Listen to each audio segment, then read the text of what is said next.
Reels, short video और click bait material के दौर में वो महत्वपूर्ण मुद्दे पीछे छूट जाते हैं जिन पर लंबी और व्यापक चर्चा होनी चाहिए या होना जरूरी है। सोशल मीडिया की ताकत सिर्फ आपके लिए मनोरंजन ही नहीं बल्कि जिम्मेदारी का एहसास कराने वाली भी होनी चाहिए। इसीलिए आज मैं एक महत्वपूर्ण और दिलचस्प मुद्दे पर आपको जानकारी दूंगा, हमेशा की तरह। आखिर तक देखिएगा और बताइएगा कि इनमें से कितनी बातें आपको पहले से पता थी या इस वीडियो में क्या नई जानकारी मिली। नमस्कार, मैं हूं हृदय जोशी और आप देख रहे हैं इको एंड एनर्जी टॉक। दुनिया की सबसे विशाल नदी अमेज़न और उसके मुहाने पर ही इन दिनों चल रहा है जलवायु परिवर्तन महासम्मेलन, जिसका नाम है COP30।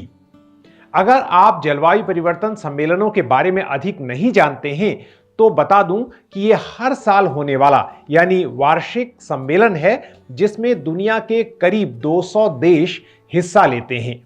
इन देशों की सरकारों के अलावा विशेषज्ञों, एनजीओ और पत्रकारों की यहां अच्छी खासी भीड़ उपस्थित होती है।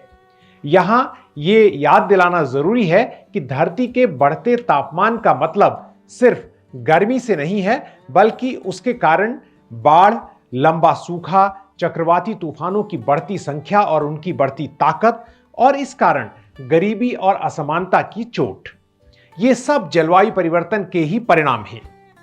तो ब्राजील के बेलम में हो रहा यह सम्मेलन सिर्फ एक अंतर्राष्ट्रीय बैठक ही नहीं बल्कि हमारी धरती को बचाने का एक निर्णायक मोड़ भी हो सकता है। कैसे, बताऊंगा आपको, लेकिन आगे बढ़ने से पहले एक अपील। अगर आपने अभी तक इस चैनल को सब्सक्राइब नहीं किया है तो जरूर कर लें और हो सके तो इसे ज्वाइन भी करें। अगर यह वीडियो पसंद आता है तो इसे लाइक और शेयर जरूर करें और दूसरे लोगों को भी इस चैनल के बारे में बताएं। ग्लोबल वार्मिंग रोकने के प्रयासों के लिए आज से 10 साल पहले हुए ऐतिहासिक पेरिस समझौते के बाद आज भी सच यह है कि वैश्विक तापमान में यानी ग्लोबल वार्मिंग में बढ़ोतरी जारी है। ग्लोबल वार्मिंग और क्लाइमेट चेंज की सबसे बड़ी वजह कोयले और तेल के प्रयोग में कमी तो छोड़िए, ऐसे प्रोजेक्ट दुनिया में अंधाधुंध बढ़ ही रहे हैं और क्लाइमेट फाइनेंस यानी इस मुहिम के लिए जो वित्त चाहिए, जो पैसा चाहिए, उसकी उपलब्धता अपर्याप्त है। इन लक्ष्यों को हासिल करने की दिशा में हम कहां खड़े हैं? क्या विकासशील देशों को जरूरी आर्थिक मदद मिल पा रही है? आज 1.5 डिग्री तापमान वृद्धि की दहलीज को तो हम पार कर ही चुके हैं, लेकिन क्या सदी के अंत तक 2 डिग्री की लक्ष्मण रेखा के भीतर रखने की जो कोशिश है वो हम हासिल कर पाएंगे? इसी गंभीर पृष्ठभूमि में हमने बेलम में मौजूद क्लाइमेट एक्टिविस्ट और सतत संपदा क्लाइमेट फाउंडेशन के संस्थापक निदेशक हरजीत सिंह से खास बातचीत की है। मैं अभी ब्राजील के शहर बेलम में हूं जहां पर COP30 क्लाइमेट कॉन्फ्रेंस हो रही है। ये एक बहुत ही महत्वपूर्ण चर्चा है और उसके कई कारण हैं। बेलम में आना जहां से अमेज़न की शुरुआत होती है और अमेज़न, जैसा कि आपको पता है कि इसको दुनिया के फेफड़ों की तरह देखा जाता है, लंग्स ऑफ द प्लैनेट, उसकी बहुत महत्ता है बायोडाइवर्सिटी के एंगल से। और साथ साथ में इस वक्त हम पेरिस के 10 साल हो चुके हैं और तापमान और तबाहियां दोनों बढ़ रही हैं। तो एक बड़ा सवाल है कि क्या पेरिस अग्रीमेंट अभी भी काम कर रहा है या उसको दोबारा से देखने की ज़रूरत है। हम इस वक्त ऐसे मोड़ पे खड़े हैं कि जो फॉसिल फ्यूल्स हैं, जो कि कारण हैं क्लाइमेट चेंज का, जीवाश्म जिसको बोलते हैं, तेल, गैस और कोयला, उसकी खपत लगातार बढ़ रही है जिसकी वजह से ग्लोबल वार्मिंग होती है। और साथ साथ में हमारी तैयारी नहीं है इन आपदाओं से जूझने के लिए, और जो लोग इससे प्रभावित हो रहे हैं उनको पर्याप्त सपोर्ट नहीं जा रहा है कि वो कैसे दोबारा से अपने घर बना सकें या अपनी जीविका को शुरू कर सकें, जिसको हम लॉस एंड डैमेज बोलते हैं। तो इस वक्त हम एक बहुत ही नाजुक मोड़ पे खड़े हैं कि एक बड़ा सवाल है, क्या इंटरनेशनल कोऑपरेशन, जो सब देशों को साथ में मिल करके इस क्लाइमेट क्राइसिस से जूझने की जरूरत है, क्या हम वो कर पा रहे हैं या नहीं? क्लाइमेट चेंज की लड़ाई में भारत का प्रदर्शन हमारे देश के लिए ही नहीं बल्कि पूरी दुनिया के लिए एक अहम सवाल है। चीन और अमेरिका के बाद भारत दुनिया का तीसरा सबसे बड़ा कार्बन इमिटर यानी कार्बन उत्सर्जक देश है, लेकिन यहां दुनिया की 18% आबादी रहती है जिसका बहुत बड़ा हिस्सा गरीब है। यह भी एक सच है। भारत की ऊर्जा जरूरतें दुनिया की किसी भी देश से ज्यादा हैं। पेरिस समझौते की शर्तों को पूरा करते हुए भारत ने 50% साफ ऊर्जा के संयंत्र तो लगा लिए हैं, लेकिन कड़वा सच यह है कि हम अब भी अपनी ज्यादातर बिजली के लिए कोयले पर ही निर्भर हैं। और यह हकीकत दूसरे विकासशील और अन्य देशों की भी है। साफ ऊर्जा यानी क्लीन एनर्जी के प्रभावी और वास्तविक प्रयोग के लिए टेक्नोलॉजी और पैसा चाहिए, उसके बिना कुछ नहीं हो सकता। इसीलिए पिछले साल अजरबैजान की राजधानी बाकू में हुए इसी जलवायु परिवर्तन सम्मेलन को फाइनेंस कॉप का नाम दिया गया, क्योंकि एजेंडे में फाइनेंस था। मांग थी 1.3 ट्रिलियन डॉलर यानी 1.3 लाख करोड़ डॉलर सालाना की। लेकिन मिला क्या, वो भी सुनिए। अमीर देशों ने जो वित्त देने का वादा किया, जी हां, सिर्फ वादा किया, वो भी इसके 1/4 से कम है या लगभग इतना ही है। लेकिन ये सिर्फ वादा है, जैसा मैंने पहले कहा। यह सब कम था कि धरती को सबसे अधिक गर्म करने वाले देश अमेरिका में, क्योंकि उसने सबसे ज्यादा कार्बन एमिशन किया है, लोगों ने फिर से डोनाल्ड ट्रंप के हाथ में कमान सौंप दी, जो कहते हैं climate change is a hoax, यानी क्लाइमेट चेंज एक बस हवा है।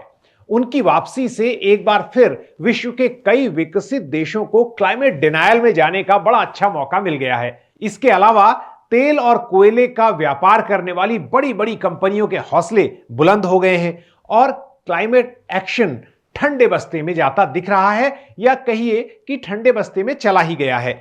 ऐसे में इस सम्मेलन में विकासशील देश एक बार फिर से उस मांग को उठा रहे हैं और विकसित अमीर देशों से क्लाइमेट एक्शन के लिए कह रहे हैं।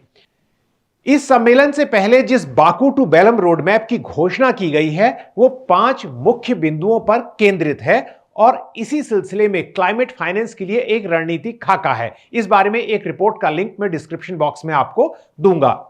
हरजीत सिंह कहते हैं कि बाकू से बेलम रोड मैप में हमारी दोषपूर्ण वित्तीय प्रणाली के लक्षणों की सही पहचान की गई है। हालांकि ये रोड मैप एक जानलेवा घाव पर बस पट्टी लगाने जितना ही है और मौलिक रूप से इलाज बताने में विफल रहता है। हम यहाँ पर कुछ डिमांड्स लेकर के आए, जिसमें सबसे ऊपर है बेलम एक्शन मैकेनिज्म, जो कि हम ग्लोबल जस्ट ट्रांजिशन के लिए बनाना चाहते हैं। और जस्ट ट्रांजिशन का मतलब यह है कि जो इकोनॉमीज, जो देश अभी भी फॉसिल फ्यूल्स पे डिपेंडेंट हैं, अभी भी तेल, कोयला, गैस का इस्तेमाल करके, चाहे वो एनर्जी की रिक्वायरमेंट पूरी कर रहे हों या वो जॉब्स क्रिएट कर रहे हो या फिर एक्सपोर्ट से रेवेन्यूज ला रहे हो, कैसे उस निर्भरता को हम हटा सकते हैं और हम अपनी इकोनॉमीज को ज़्यादा से ज़्यादा ग्रीन, यानी कि सौर ऊर्जा, पवन ऊर्जा और हाइड्रो पावर की तरफ ले जा सकते हैं। उसके लिए देशों को जो टेक्नोलॉजी की ज़रूरत है, जो उनको पैसे की ज़रूरत है, ये सिस्टम नहीं प्रोवाइड कर रहा है। इसके लिए जस्ट ट्रांजिशन का एक मैकेनिज्म होना बहुत ज़रूरी है। तो ये यहाँ पर सबसे बड़ी डिमांड है। दूसरा, इन सबको करने के लिए फाइनेंस की ज़रूरत पड़ेगी। तो क्या पर्याप्त फाइनेंस जा रहा है? जिसकी ज़रूरत जो है वो ट्रिलियंस ऑफ डॉलर्स में है और अभी तो बिलियंस भी ठीक से नहीं जा रहे हैं। जो प्रोवाइड कराए जा रहे हैं वो लोन्स की तरह ज़्यादा प्रोवाइड कराए जा रहे हैं, जिससे कि जो क्राइसिस है अभी, जिसको हम डेट क्राइसिस की तरह देख रहे हैं डेवलपिंग कंट्रीज़ में, वो और ज़्यादा संगीन हो जाएगी अगर हम और लोन देंगे ना कि ग्रांट्स। तो हमारी एक बहुत बड़ी डिमांड ये है कि जो ट्रिलियंस ऑफ डॉलर्स प्रोवाइड किए जाने चाहिए वो ग्रांट की तरह, ताकि जो ऋण, जो डेट ऑलरेडी डेवलपिंग कंट्रीज पे है, वो और ना बढ़ जाए। तीसरा, इन सबसे जुड़ा हुआ ये है कि अगर हम एम्बिशन को नहीं बढ़ाएंगे, चाहे वो मिटिगेशन हो, जिसमें कि विकसित देशों के टारगेट्स बहुत ज़रूरी हैं, और हम लोग कहते हैं कि फेयर शेयर, यानी कि आपने जितना ज़्यादा पोल्यूशन किया है पिछले 200 सालों से, आपको उसके मुताबिक पैसा देना होगा, उसके मुताबिक आपको अपने एमिशंस को कम करना होगा। तो ये जो एम्बिशन है, चाहे वो मिटिगेशन का हो, चाहे वो फाइनेंस देने का हो, और चाहे वो डेवलपिंग कंट्रीज को अनुकूलन के लिए और लॉस एंड डैमेज, जो तबाहियां हो रही हैं, उससे उभरने के लिए देना हो, तो एम्बिशन ओवरऑल बहुत ज़रूरी है। और अभी अगर हम देखें टेम्परेचर लेवल्स को, तो वो 1.6 डिग्रीज हैं प्री इंडस्ट्रियल एरा से, तो जो कि एक बहुत बड़ा इम्पैक्ट है फॉसिल फ्यूल्स की वजह से, और इस बढ़े हुए तापमान की वजह से हम सारी तबाहियां देख रहे हैं। कुछ पॉजिटिव चीज़ें हुई हैं, मैं वो ज़रूर बताना चाहूँगा आपको, जिसमें कि लीडर्स समिट में प्रेसिडेंट लूला, जो ब्राज़ील के हैं, उन्होंने बहुत ही व्यापक तरीके से पूरी बात को रखा और ये भी कहा है कि हमें फॉसिल फ्यूल्स, तेल, कोयला, गैस से दूर जाना चाहिए और उसके लिए हमें एक रोड मैप तैयार करना चाहिए। ये जो अग्रीमेंट पहली बार जो 1992 में कन्वेंशन हुआ, उसके बाद हमको 30 साल इंतजार करना पड़ा इस बारे में बात करने के लिए कि फॉसिल फ्यूल्स जो हैं वो मेन कारण हैं ग्लोबल वार्मिंग का। तो पहली बार जो अग्रीमेंट हुआ वो COP28 में हुआ दुबई में, आज से 2 साल पहले। लेकिन अभी भी उस पर कोई इम्प्लीमेंटेशन नहीं हुआ है, इसलिए रोड मैप बनाने की बात प्रेसिडेंट लूला ने करी है। उसके साथ साथ में हमने देखा है कि लैटिन अमेरिका से ही एक कोलंबिया देश है जिसने कहा है कि हम और देशों को साथ में लाएंगे और दोबारा से हम इस बात पे दबाव बनाएंगे कि हमें फॉसिल फ्यूल्स को हटाना है अपनी इकोनॉमी से, जबकि कोलंबिया की निर्भरता बहुत ज़्यादा है फॉसिल फ्यूल्स पे, एक्सपोर्ट रेवेन्यूज को लेकर के। तो ये एक बहुत बड़ा कदम है और हम देख रहे हैं कि देश उसके अराउंड साथ में आ रहे हैं।